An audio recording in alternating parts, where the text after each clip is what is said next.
हम सबों के बीच देश के यशस्वी प्रधानमंत्री, विश्व के सबसे लोकप्रिय नेता, सभी माताओं का बेटा, हम सभी बहनों का भाई, हम हजारों करोड़ों कार्यकर्ताओं का आदर्श, हम सभी का प्रधान सेवक मंच पर उपस्थित है।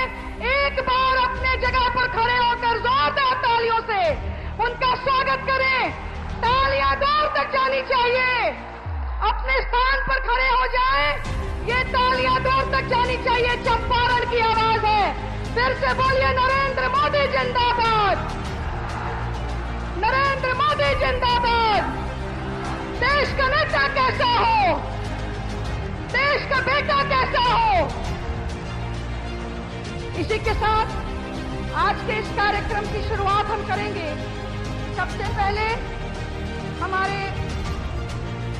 विश्व के सबसे लोकप्रिय नेता, हमारे राष्ट्र पुरुष, देश के यशस्वी प्रधानमंत्री श्री नरेंद्र मोदी जी को बापू की कर्मभूमि मोतिहारी की इस पावन धरती पर मंच पर हमारे सांसद श्री राधा मोहन सिंह जी बापू की मूर्ति और अंग वस्त्र से उनका स्वागत करेंगे। जोरदार तालियां बजती रहनी चाहिए। बापू की मूर्ति और अंग वस्त्र से माननीय प्रधानमंत्री जी का चंपारण की ऐतिहासिक धरती पर सम्मान हो रहा है। तालियां बजती रहनी चाहिए। ये सम्मान का सिलसिला है, तालियां बजती रहनी चाहिए। हम गौरवान्वित हैं कि हमारे इस धरा पर पुनः प्रधानमंत्री जी का आगमन हुआ है। जोरदार तालियां बजनी चाहिए, तालियां बजती रहनी चाहिए। नरेंद्र मोदी जिंदाबाद, नरेंद्र मोदी जिंदाबाद। सम्मान की अगली कड़ी में मैं आग्रह करती हूं डॉक्टर संजय जायसवाल जी, आप हमारे देश के यशस्वी प्रधानमंत्री जी का स्वागत अंग वस्त्र और मोमेंटो देकर करेंगे। तालियां बजती रहनी चाहिए। ये चंपारण की ऐतिहासिक धरती से ये ताली आई है, ये कमजोर नहीं होनी चाहिए। नरेंद्र मोदी जिंदाबाद, नरेंद्र मोदी जिंदाबाद।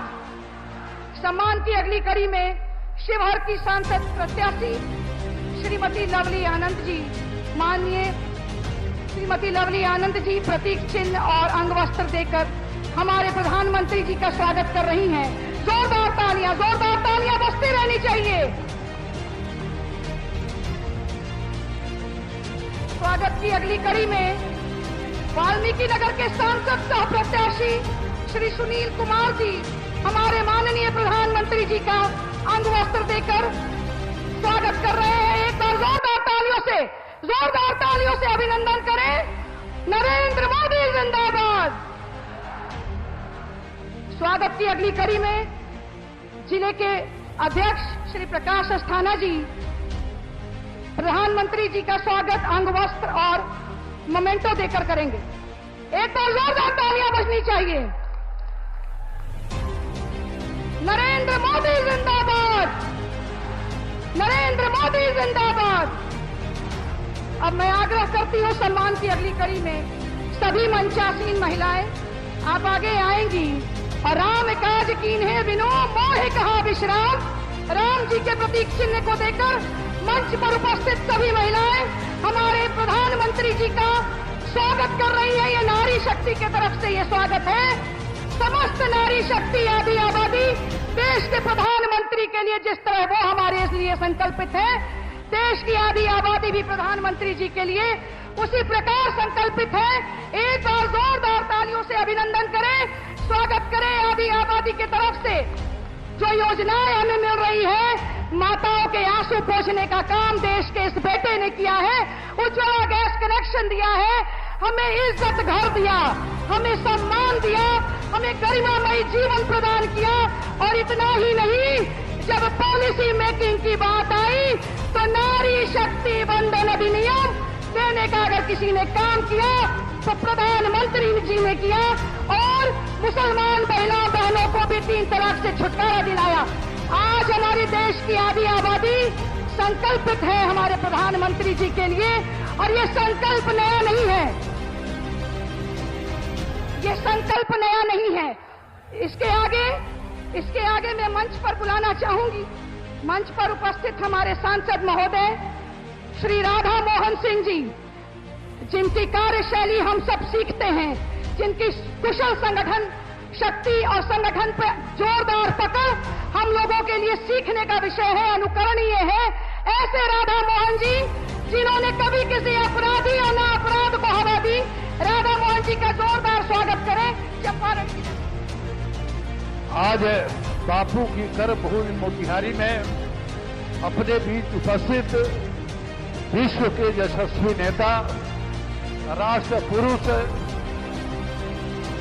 देश के प्रधानमंत्री सम्माननीय श्री नरेंद्र मोदी जी, मंच पर उपस्थित हमारे प्रदेश के अध्यक्ष सम्राट चौधरी जी, लोजपा रामविलास के अध्यक्ष राजू तिवारी जी, बिहार सरकार के मंत्री रेणु जी, हरी सहनी जी, चंदन पासवान जी, हमारे पड़ोसी क्षेत्र के सांसद सम्मानीय संजय जायसवाल जी, सुनील जी, उम्मीदवार शिवहर के लवली आनंद जी, मंच पर बैठे सभी सम्मानीय नेतागण, मोतिहारी के मतदाता भाई और बहनों, मित्रों, हम सब गांव से आए हैं।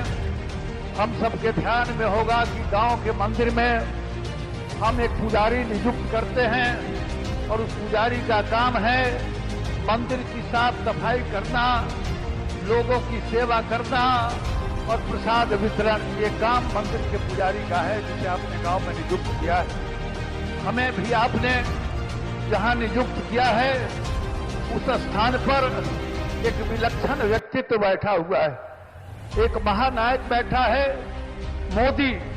मोदी का मंदिर का अपने पुजारी हमें नियुक्त किया है। हम आपसे सवाल जरूर करना चाहेंगे कि क्या आपके मंदिर के पुजारी ने कोई गलती की तो उसके कारण मंदिर तोड़ते हैं? नहीं तोड़ते हैं। तो मुझे भी आप इस राष्ट्र पुरुष, राष्ट्र नायक के विलक्षण व्यक्तित्व मोदी मंदिर का पुजारी नियुक्त किया है, तो हमसे भी कोई गलती हुई हो तो उसे माफ करेंगे और मोदी मंदिर को मजबूत बनाने के लिए एक नंबर पर कमल, सबसे ऊपर कमल के सामने बटन दबाइए और मोदी को मजबूत बनाइए। इसी विनती के साथ मैं अपनी बात समाप्त करता हूं।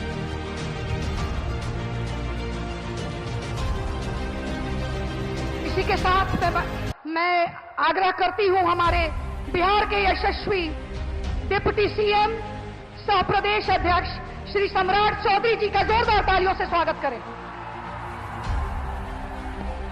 बोलिए भारत माता की जय, जय श्री राम। आज दुनिया के सबसे बड़े लोकतंत्र के सबसे बड़े नेता आदरणीय नरेंद्र मोदी जी का मैं इस पावन धरती पर स्वागत करता हूं, चंपारण की पावन धरती पर।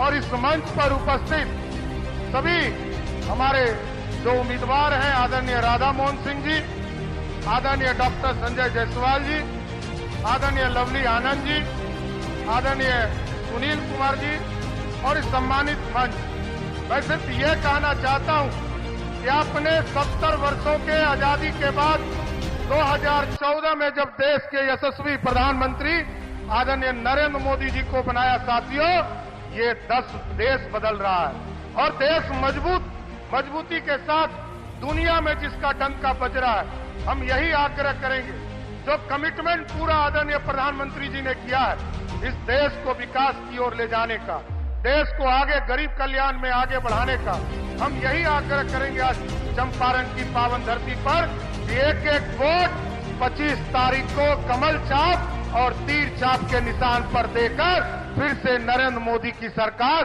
बनाने का काम कीजिएगा। बहुत बहुत धन्यवाद।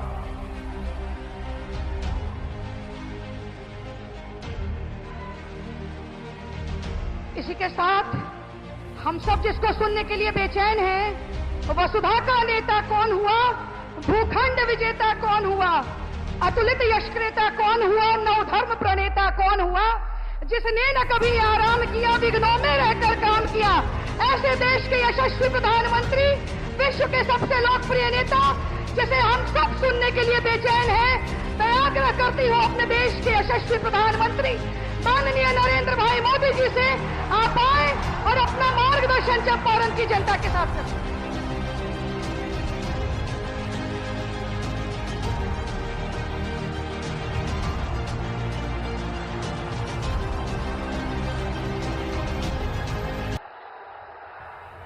भारत माता की,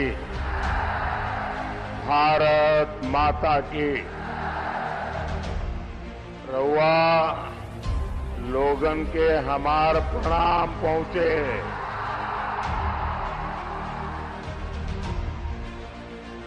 चंपारण की ये धरती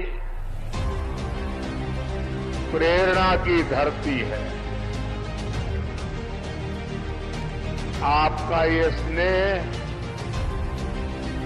आपका ये उत्साह, ये आशीर्वाद, ये दिखा रहा है कि छठे और सातवें चरण में देश में क्या होने वाला है।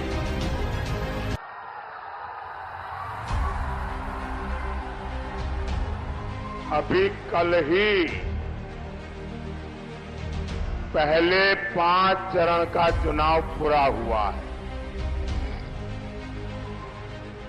पहले चरण में इंडी गठबंधन पस्त हो गया था। इसके बाद के चरणों में इंडी गठबंधन ध्वस्त हुआ और अब कल जो 5वां चरण हुआ, इंडी गठबंधन पूरी तरह परास्त हो चुका है।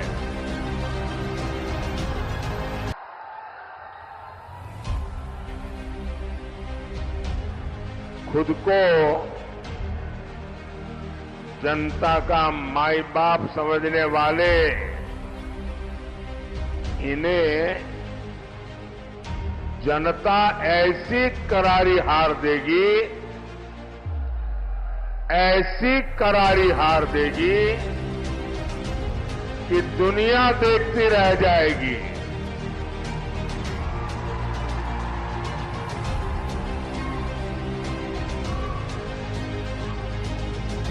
साथियों, 21वीं सदी का भारत इंडी गठबंधन के पापों के साथ आगे नहीं बढ़ सकता।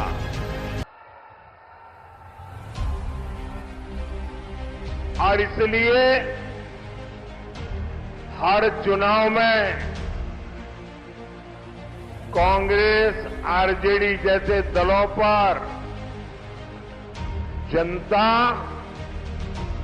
जोर का प्रहार कर रही है। 4 जून को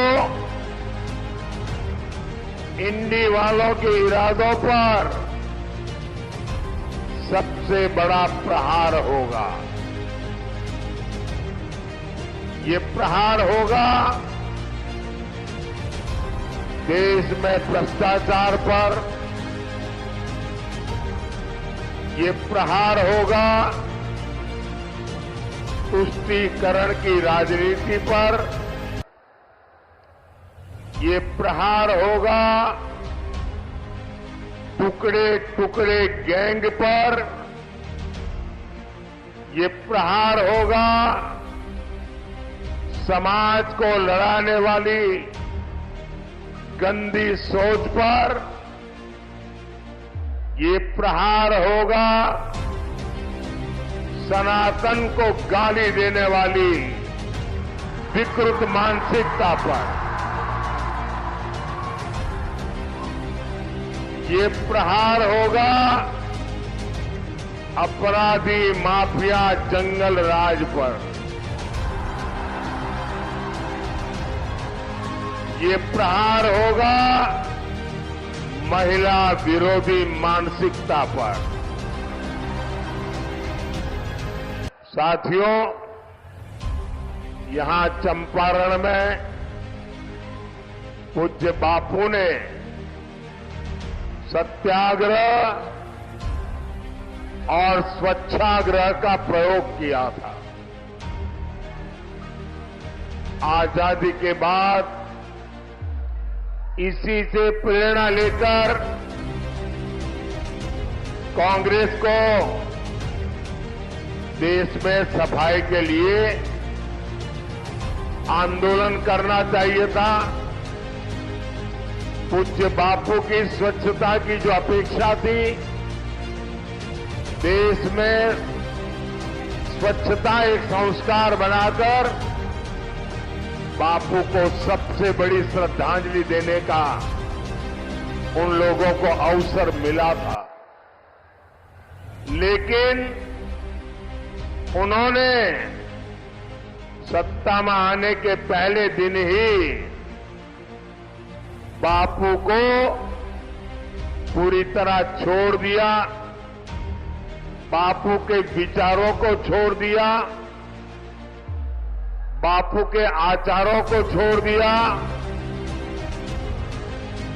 बापू के आदर्शों को छोड़ दिया। और उन्होंने क्या किया? उन्होंने अपना सारा ध्यान सिर्फ और सिर्फ एक परिवार को आगे बढ़ाने पर जोर लगा दिया। कांग्रेस और उसके साथियों ने मिलकर देश के 60 साल बर्बाद कर दिए। 3-3, 4-4 पीढ़ियों का जीवन तबाह कर दिया। आजादी के 60-70 साल बाद जब आपने एक गरीब मां के बेटे को आपकी सेवा करने का अवसर दिया,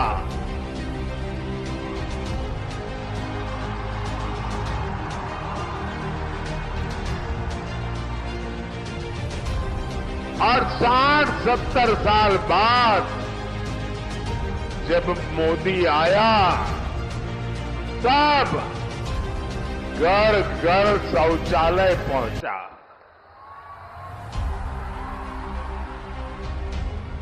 मैं गरीब मां का बेटा हूं, इसलिए मुझे पता है कि हमारे देश की महिलाओं को शौचालय जैसी सुविधा न होने से कैसे दिन काटना पड़ता था। या तो सुबह सूर्योदय के पहले जाओ, या तो सूरज ढलने तक इंतजार करो।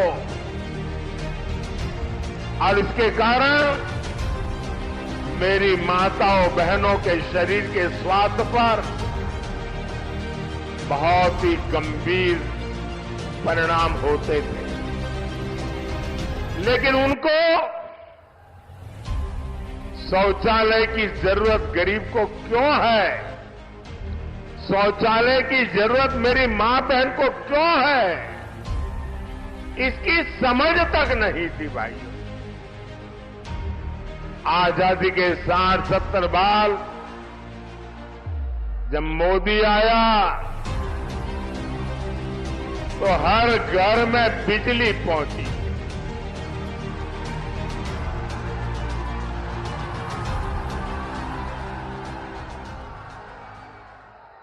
ये मोदी है जिसने हर घर में गैस पहुंचाने का बीड़ा उठाया। ये मोदी है जो हर घर तक नल से जल पहुंचाने के लिए दिन रात मेहनत कर रहा है। कांग्रेस और आरजेडी जैसे उसके साथियों ने आपको सिर्फ और सिर्फ तरसा कर रखा। गरीब और गरीब होता रहा। इन 60 सालों में इन लोगों ने बड़े बड़े महल बना लिए। स्विस बैंक में अकाउंट खुल गए।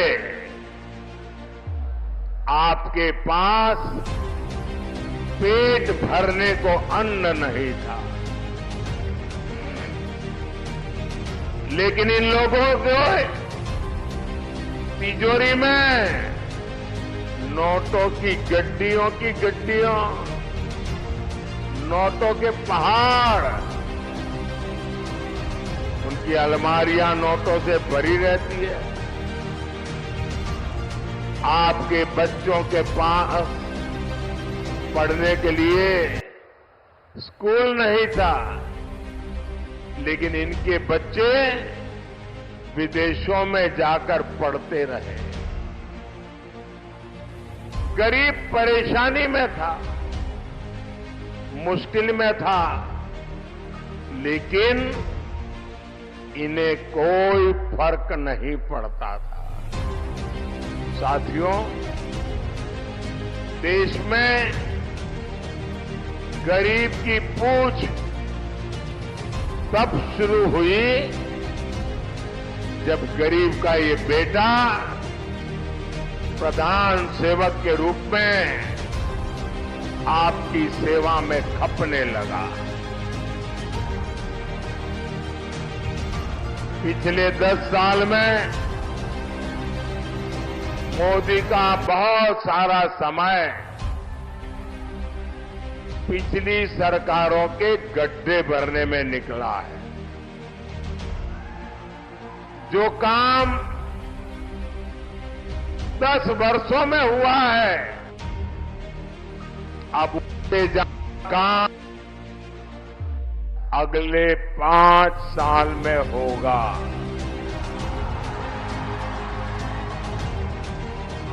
और ये मोदी की गारंटी है।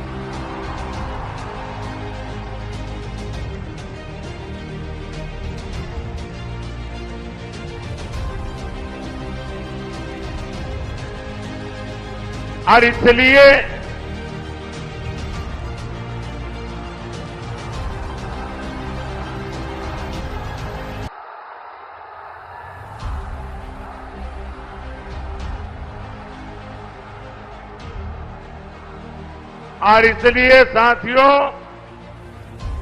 मुझे केंद्र में एक बहुत मजबूत सरकार चाहिए।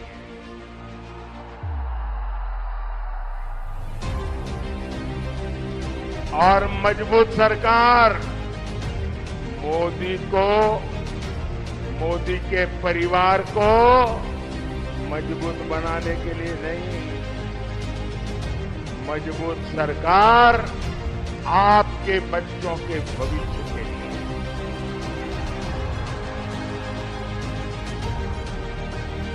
मजबूत सरकार आपके सपनों को पूरा करने के लिए। और इसलिए मैं आज पूज्य बापू की जन्मभूमि गुजरात से,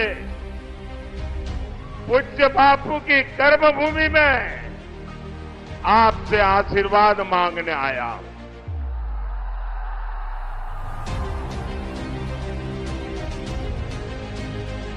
साथियों, मैं हिंदुस्तान के कोने कोने में जा रहा हूं। जनता जनार्दन के दर्शन करने के लिए जा रहा हूं। 10 साल के मेरे काम का हिसाब देने जा रहा हूं। और जहां भी गया हूं, एक ही स्वर सुनाई दे रहा है।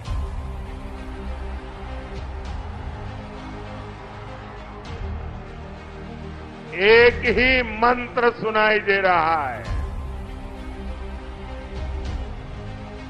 एक ही गुंज सुनाई दे रही है। फिर एक बार, फिर एक बार, फिर एक बार, अब की बार 4 जून, भाई और बहनों, जो लोग शादी का चम्मच लेकर पैदा होते हैं, उन्हें पता नहीं होता मेहनत क्या होती है।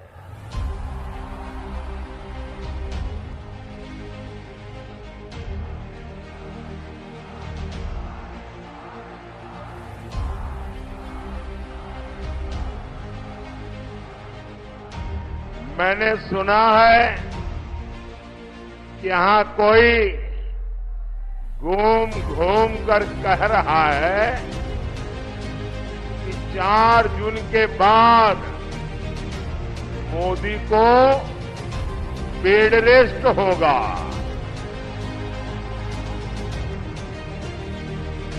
भाइयों बहनों, मैं तो परमात्मा से प्रार्थना करता हूं, मैं तो यही कामना करता हूं, मोदी तो क्या, देश के किसी भी नागरिक के जीवन में बेड रेस्ट की नौबत नहीं आनी चाहिए।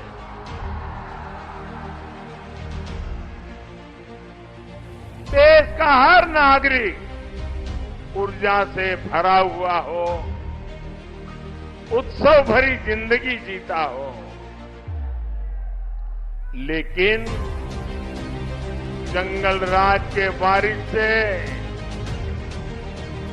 और अपेक्षा भी क्या की जा सकती। और ये सब ऐसे ही है।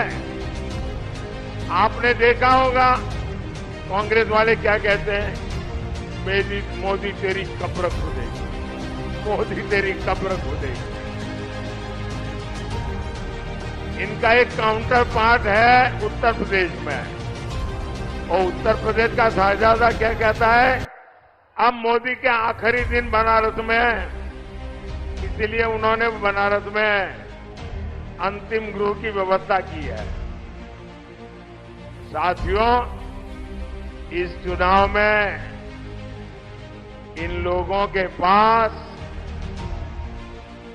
मोदी को गाली देने के सिवाय कोई मुद्दा नहीं। कोई कह रहा है कि मोदी की कब्र खो देंगे, कोई कह रहा है मोदी को गाड़ देंगे। कांग्रेस के शहजादे मोदी की आंखों में आंसू देखना चाहते हैं। अरे इंडी वालों,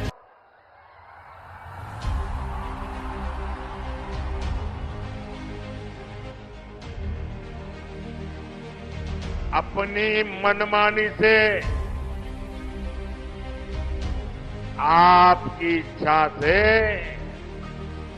अब देश नहीं चलता। इंडी वालों की आंखों में भले ही मोदी खटकता हो, लेकिन देश के लिए, देश के दिल में मोदी है। हर दिल में मोदी है, और हर दिल एक ही बात कह रहा है, फिर एक बार, फिर एक बार, फिर एक बार। भाई और बहनों, 4 जून को हार सामने दे इंडी गठबंधन वालों की बौखलाहट बढ़ती जा रही है। अब ये मोदी की योजनाओं पर सवाल उठा रहे हैं। मोदी गरीबों को मुफ्त राशन क्या क्यों दे रहा है? भाइयों बहनों, इन्होंने हिंदुस्तान देखा ही नहीं।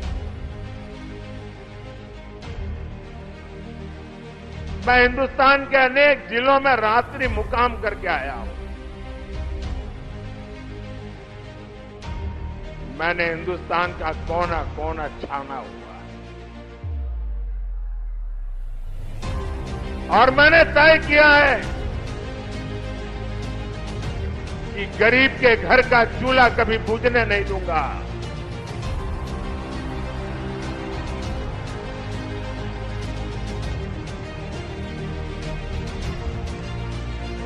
रात को जब बच्चे भूखे पेट सोते हैं तो उस मां पर क्या बीतती है, इसका मुझे पता है। और इसलिए मोदी गरीब को मुफ्त राशन देता है, देता रहेगा।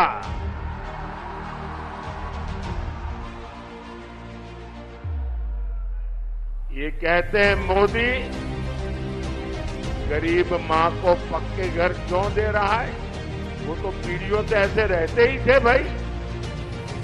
मोदी गरीबों को मुफ्त इलाज की सुविधा क्यों दे रहा है?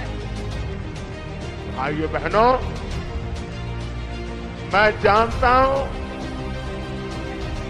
गरीब के परिवार में, अरे मध्यम वर्ग के परिवार में जब कोई मां बहन बीमार हो जाती है तो परिवार के किसी को पता नहीं चलने देती कि उसे पीड़ा हो रही है, उसे दर्द हो रहा है।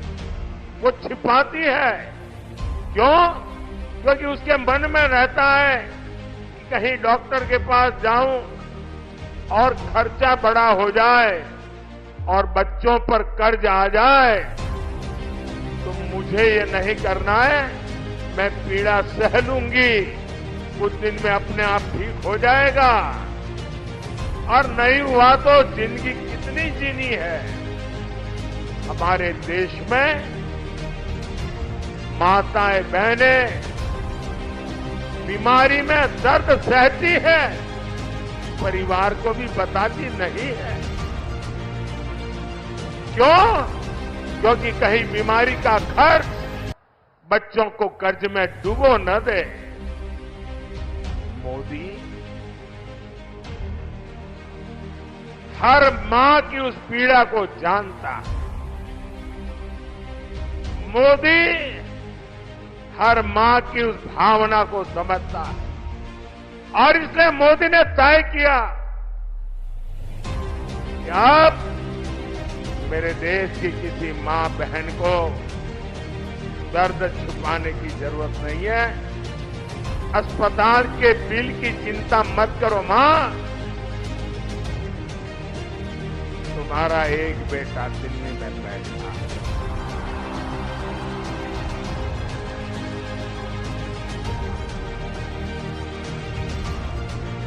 अब तुम्हारी बीमारी का खर्च ये तुम्हारा बेटा उठाएगा।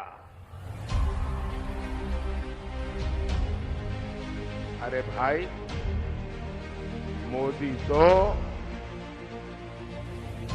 गरीब की सेवा के लिए ही तो पैदा हुआ है। मोदी गरीब के लिए ही तो काम करेगा। भाई और बहनों, जम्मू कश्मीर से आर्टिकल 370 हटाना हो, राम मंदिर का निर्माण हो,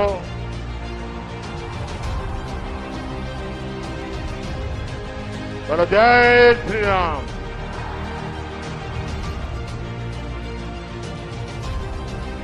अब ये कैसे लोग हैं? प्रभु राम के लला का प्राण प्रतिष्ठा का कार्यक्रम, भव्य राम मंदिर का निर्माण, ये मंदिर वालों ने उनके घर जाकर के निमंत्रण दिया कि आप प्राण प्रतिष्ठा में आइए। उन्होंने निमंत्रण ठुकरा दिया। राम लला के प्राण प्रतिष्ठा का निमंत्रण ठुकरा दिया। ये ऐसे लोग हैं कि एक इंसान जिस पर अदालत ने चोरी करने के गुनाह में सजा की है,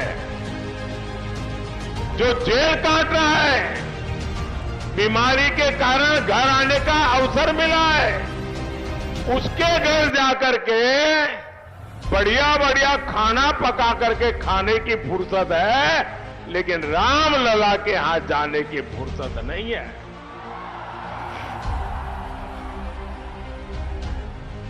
मोदी ने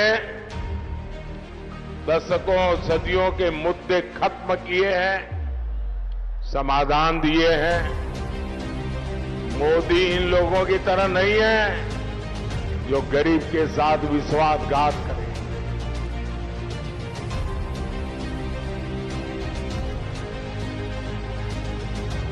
मैं तो जहां जाता हूं अपने काम का रिपोर्ट कार्ड देता हूं। मैं इंडी गठबंधन वालों से पूछता हूं, भैया बताओ, अरे तुम्हारा रिपोर्ट कार्ड क्या है? जो लोग नौकरी के बदले जमीन अपने नाम लिखवा ले, वो युवाओं के बारे में सोच सकते हैं क्या? वो युवाओं का भविष्य बना सकते हैं क्या?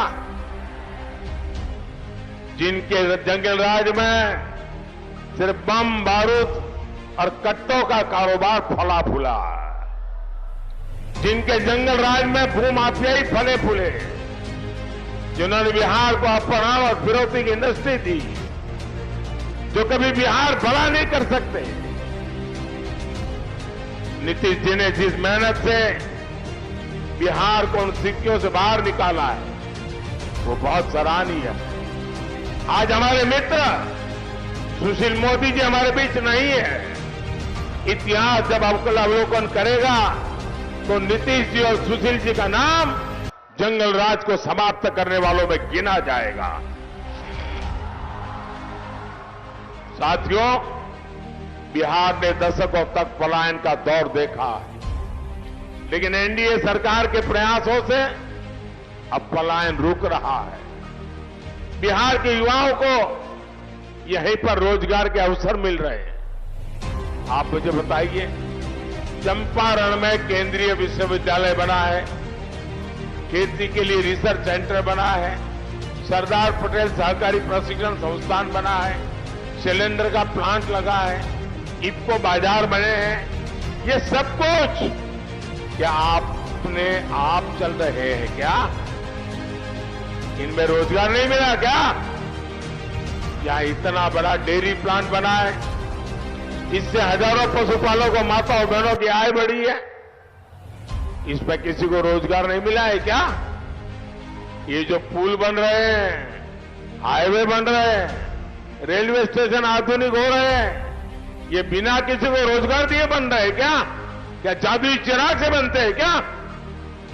भाइयों बहनों, जंगल राज वालों ने आजकल आरक्षण का और संविधान पर दिन रात जोर जोर से झूठ बोलने का एक बड़ा अभियान चलाया है। सच्चाई ये है कि बाबा साहब आंबेडकर न होते तो नेहरू जी एससी एसटी को आरक्षण नहीं मिलने देते।